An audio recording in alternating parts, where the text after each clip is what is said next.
it's tough when you play a really good team. Every time you make a mistake, they're going to take advantage of it, and I think that's what UBC did. I mean, they've got size, and they just wore us down, but we're just, there's times where we really prove that we still have a long way to go, in a sense. I think we played a great game Friday. We really came back and fought hard, and I think to climb out of the hole that we did last night really took its toll on us physically. You know, the girls just really want to give everything they had, but I just feel that, you know, if we're going to get beat by a good team, that's not the big concern. The big concern is that we don't get outworked, and I think that's what happened tonight. We just got outworked.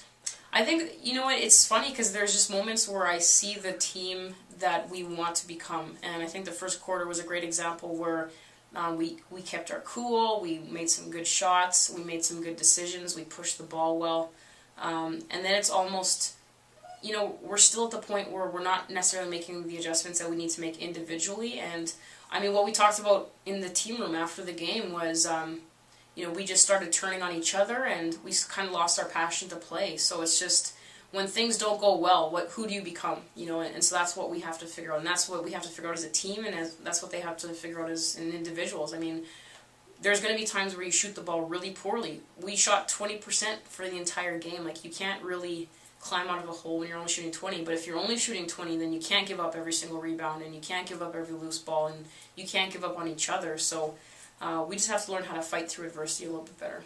But they maintained their pressure on us, which wore us down a little bit, but I just thought that we had a stagnant, I mean, we're trying to work through some concepts in offense that sometimes it looks good and sometimes it stands still, and it stood still for a long time. So, I mean, they're a physical team, and they're very deep, and so the girls never, you don't get those breaks against a team like UBC where the person coming off the bench is still a very tough competitor. So I just found that it kind of wore us down after the game went on. And yeah, we didn't shoot the ball well, and I think that when we're not shooting the ball well, it just flows into our defense, and then we stop playing as tough as we can. So